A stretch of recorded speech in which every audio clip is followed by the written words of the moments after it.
Well, we're glad that we're able to be back here worshiping this Sunday, and I just want to continue right in our series. We are looking at the book of Judges. We're going to be highlighting through Judges 4 and 5 today. We've been talking about the corruption that we found in the Israelites' hearts, and we see warning signs that we can see in our lives, that we don't fall into that same pattern and allow our hearts to be corrupted as well. We've talked about the fall of God's people. We've talked about a couple judges. We talked about Othniel, and we talked about Ehud. And today we're going to focus on Deborah. Deborah, with Barak and others, led Israel to defeat Sisera, commander of the army of the Canaanite king Jabin. But if you begin chapter 4, we see the typical things. We see the Israelites fell away from God again. We see the Israelites turn their hearts and made other idols.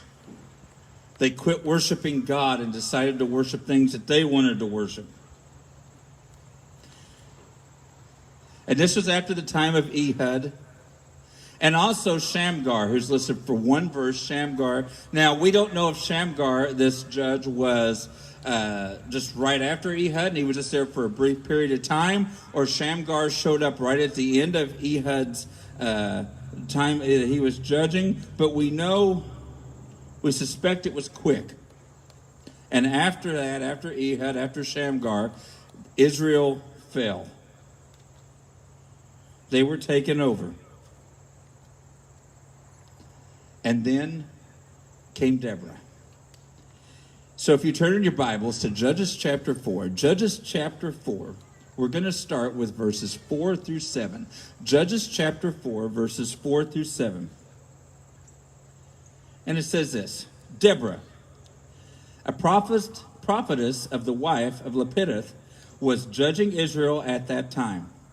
She would sit under the palm tree of Deborah between Ramah and Bethel in the hill country of Ephraim, and the Israelites went up to her to settle disputes. She summoned Barak, son of Abinoam, from Kadesh in Naphtali, and said to him, "Hasn't the Lord, the God of Israel, commanded you? Go, deploy the troops on Mount Tabor, and take with you 10,000 men from the Naphtalites and the Zebulunites.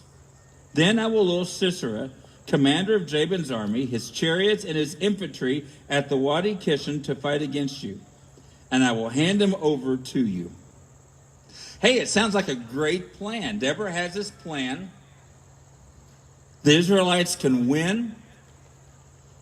They can no longer be under control again. But then Barak speaks. And he says in verse 8, Barak said to her, "If you go with me, I will go.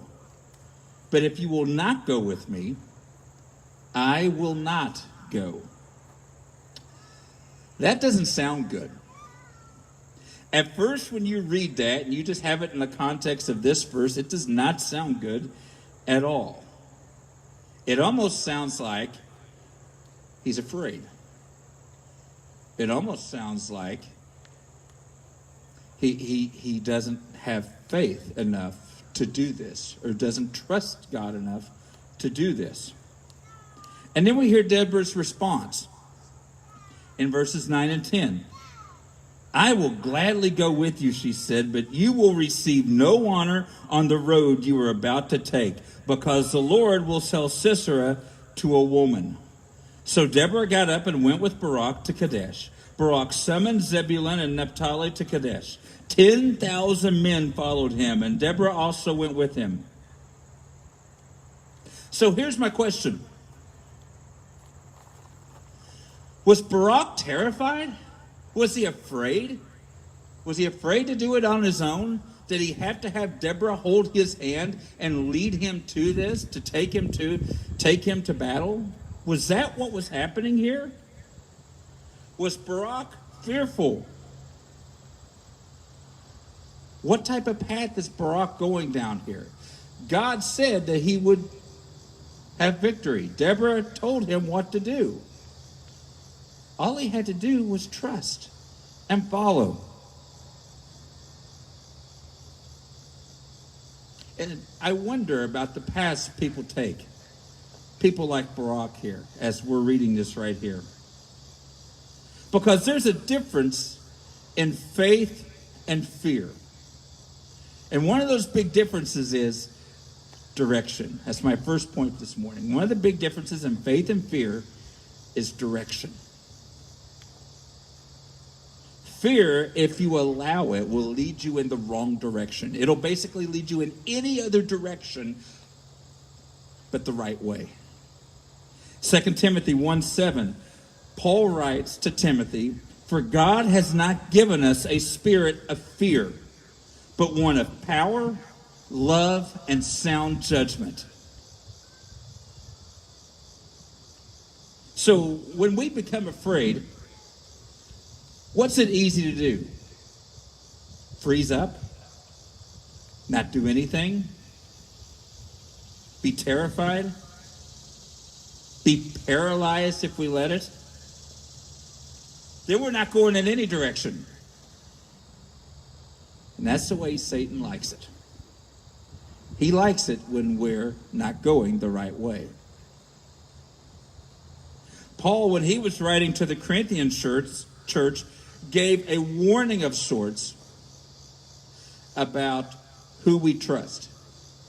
See, when we trust, if we're afraid, we're not trusting in God. If we're being fearful, we're not trusting. Now, can we be afraid? Can we have that moment? It's like temptation. Can we have that moment of fear? Yes. But then what's the choice we make after that? What do we do after that? Can we be tempted? Yes, we can be tempted. We're all going to be tempted. Jesus was tempted. But what choice did Jesus make after that? If we let that fear control us, then it's going to take us off the right path. And if we're letting fear control us, we're saying we trust ourselves more than anything else, and we don't know what to do. So Paul kind of gave a warning in 2 Corinthians about trusting in yourself. He said in 2 Corinthians 1:8 and 9, "We don't want you to be unaware, brothers and sisters, of our affliction that took place in Asia. We were completely overwhelmed, beyond our strength, so that even we despaired of life itself. Indeed, we felt that we had received the sentence of death, so that we would not trust in ourselves, but in God who raised the dead." See, when we trust in ourselves, when we say we're the answer,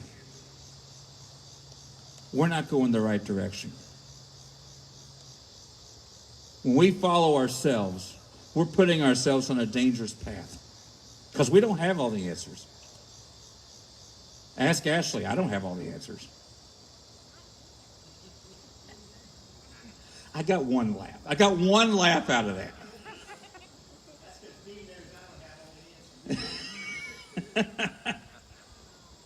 We don't have all the answers, and when we fear, it's because we don't know. We're afraid of what may happen.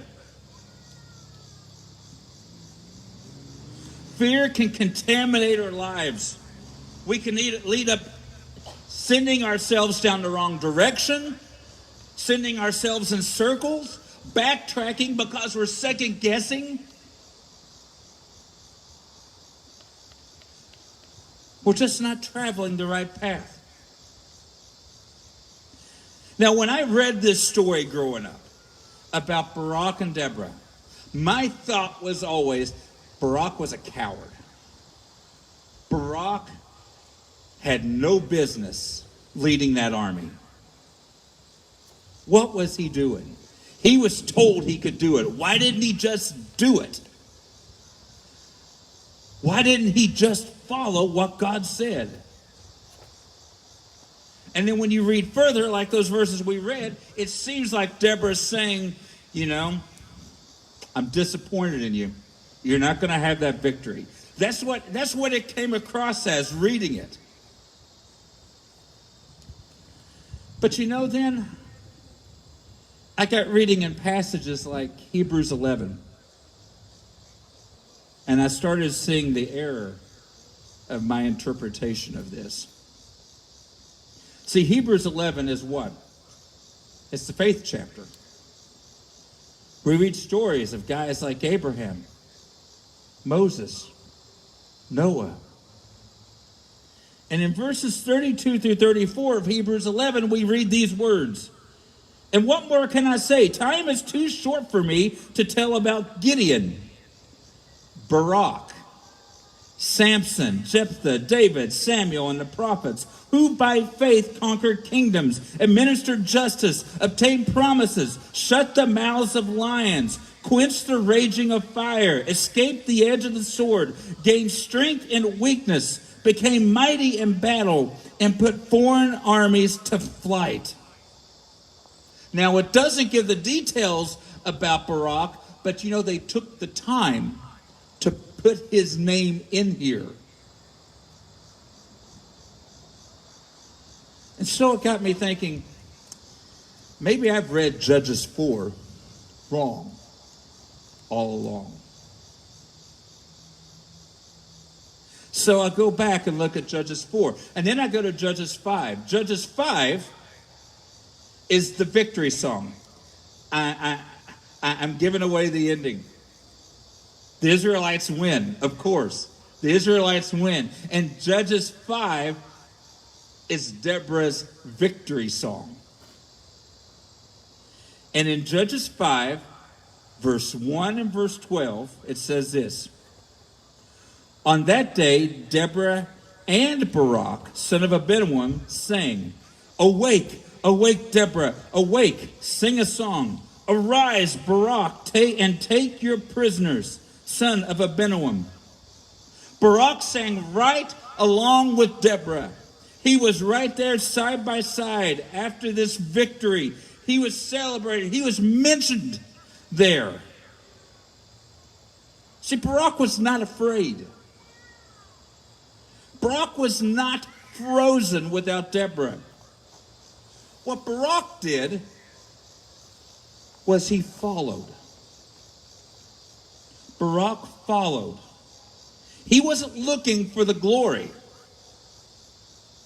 He was simply serving. He was simply following. Following is an important thing. Remember when Jesus was calling the disciples, specifically to Peter and Andrew, what did he tell them? Matthew 4:19. Follow me. God wants us to follow him. I spoke last week about how people can get caught up about not having enough confidence in themselves, or they have too much confidence and they get cocky. And both of them are the wrong perspective. The perspective should be about their confidence in God. The same goes to today, to this lesson today. Our focus shouldn't be about that fear that's standing in front of our face. It's that big God who we follow, who makes that fear, who should make that fear nothing. Now let me give a side note here. I'm talking about faith over fear. Even wearing a shirt today, faith over fear.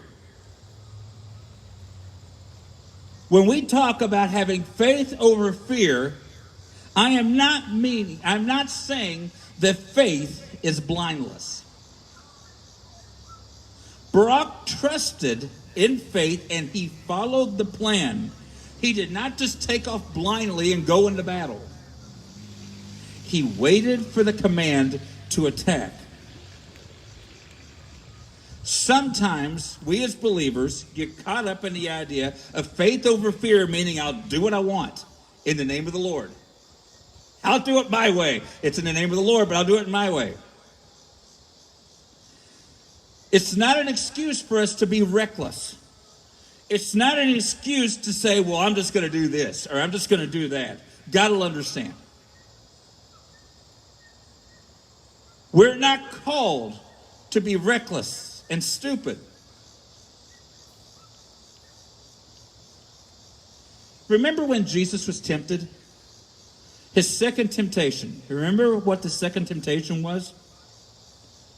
Matthew chapter 4, verses 5 through 7. Then the devil took him to the holy city, had him stand on the pinnacle of the temple, and said to him, "If you are the Son of God, throw yourself down, for it is written, He will give His angels orders concerning you, and they will support you with their hands, so that you will not strike your foot against a stone." And Jesus told him, "It is also written, do not test the Lord your God." Jesus said, don't put God to the test. We don't put God to the test by going blindly, crazily, I think I just made that word up, into whatever we're trying to do. God gave us a brain. We are to use it. We must think about what we're doing. We don't want to be reckless. On another occasion, Jesus sent out the disciples, and he said these words. He said in Matthew 10, verse 16, "Look, I'm sending you out like sheep among wolves. Therefore, be as shrewd as serpents and as innocent as doves." Jesus didn't say, go out blindly, be naive, just be gullible, do whatever they say is good. No. We are not to be directionless, aimless. That is not following God. See, faith is going a specific direction. One direction is the right way. And that way is a direction that's following God, which is what Barak did. He followed. Judges chapter 4, verses 12 through 14. It was reported to Sisera that Barak, son of Abinoam, has gone up to Mount Tabor. Sisera summoned his 900 iron chariots and all the troops who were with him from Harosheth to the nations to Wadi Kishon. Then Deborah said to Barak, "Go, this is the day the Lord has handed Sisera over to you. Hasn't the Lord gone before you?" So Barak came down from Mount Tabor with 10,000 men following him. Did you hear her words? Hasn't the Lord gone down before you? Follow God. Go. We go and we follow God. We sang it earlier. Where you go, I'll go. Where you stay, I'll stay. I will follow. This is faith. We trust God's lead and we follow. Faith, my second point, follows the Lord. That is the right direction, following the Lord. I know you say, but that's so simple. Yes, it's simple, but so many people don't do it.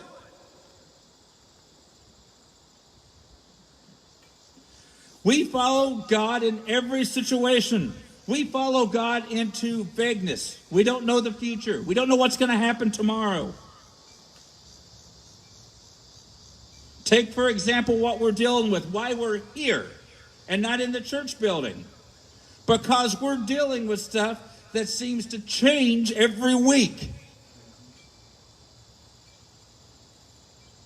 It is so unknown right now. And it is easy to let fear creep in and get down about it and second guess and give up.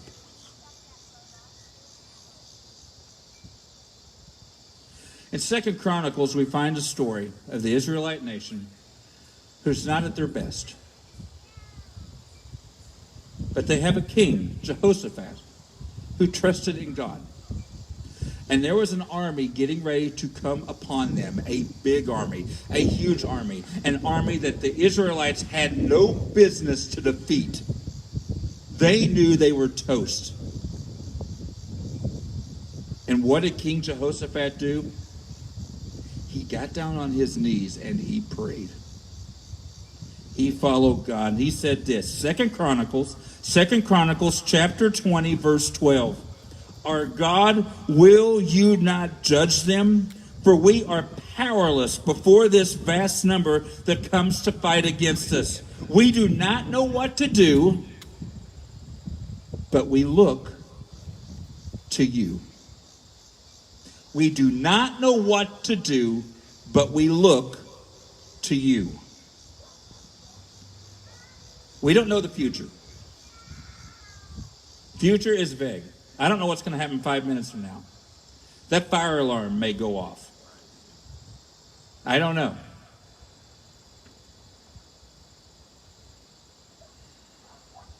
But we continue to serve.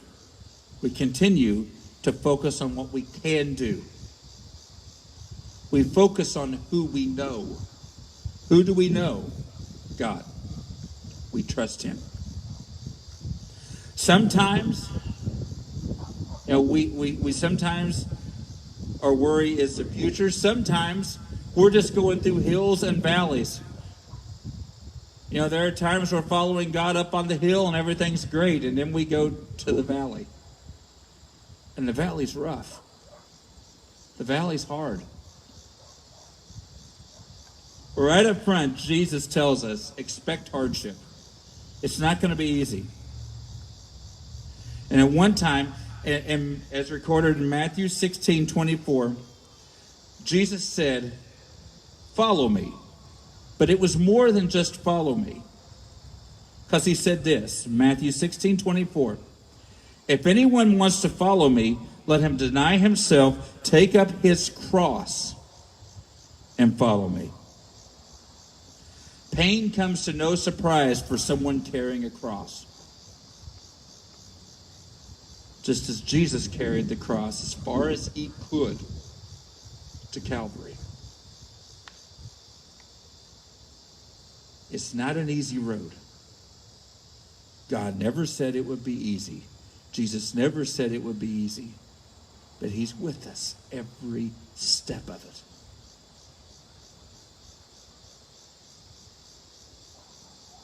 And faith, if we trust in God, we will follow the Lord into victories. Yes, we will have valleys, but we're going to have hill time as well. We're going to have those victories. And ultimately, God has the biggest victory. There was victory for Deborah and Barak that day. Sisera was defeated. The Lord threw Sisera's army into panic. Then Barak showed up with the army. Sisera didn't know what to do, so he fled. He goes to hide, and he hides at a man named Heber's house. And he thought he was safe there. In fact, he told the people, if you read down further in Judges 4, he tells them, if somebody comes looking for me, lie. Don't tell them I'm here. And then he goes in, and he feels comfortable, and he takes a nap. So Sisera's there taking a nap, and then, Deborah said women would get the victory. Heber's wife, Jael, took a tent peg and ended Sisera's life.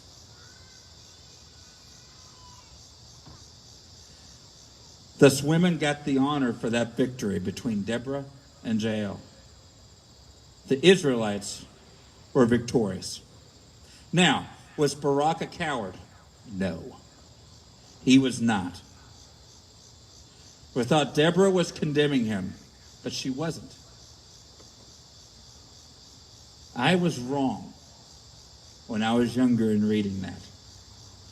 Barak was showing faith. Deborah was confirming, okay, I go because you're trusting, you're not getting the glory. Our faith in God, we don't get the glory either. It's God's glory. And that's the only glory it should be. Barak was still a part of the victory. And that's what matters. For us, we follow and trust in God. Through the hills, through the valleys, through the vagueness of the future. through whatever temptation, whatever hardship. We're going to celebrate with God in victory, his victory. And we get to be a part of it. Because remember, it's all about God. It's all about his kingdom, his glory. It should be all about him. But now when we're fighting faith versus fear, this is an easy time for the church to get divided. And that's exactly what Satan wants. Because if we're divided, we're not going in the direction that follows God. That is exactly what cannot happen. We must all be following Christ with our hearts focused on him. Jesus already has the victory through his resurrection. Death is defeated. Satan's lost. He's just trying to take as many people down with him before he goes. Are you willing to follow God and be a part of the victory? Or are you going to be stubborn and let fear control you? Because that fear will corrupt your heart. So I close with a question this morning. What shapes you? Faith or fear? In Judges chapter 5, Deborah's song closes with this. Judges 5:31. Lord, may all your enemies perish as Sisera did, but may those who love him be like the rising of the sun in its strength. And the land had peace for 40 years. See, that's what victory, faith in God brings. Peace. Jesus said in John 16:33, I have told you these things so that in me you may have peace. You will have suffering in this world, but be courageous. I have conquered the world.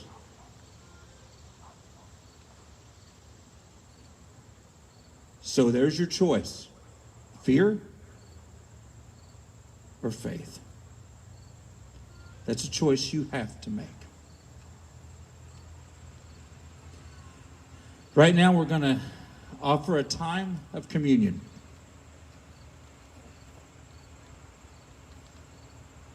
We're going to close with a song that you might not think about as a communion song, and it's not a normal communion song.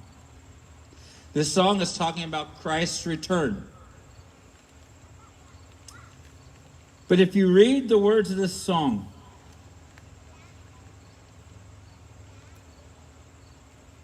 we read things like, so we wait for you.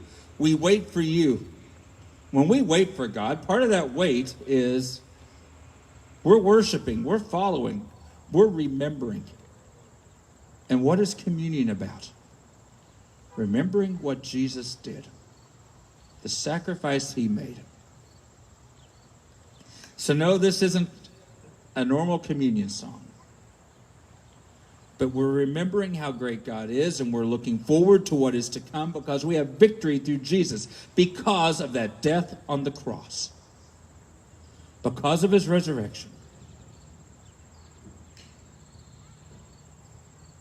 God wins. And we can be a part of his victory.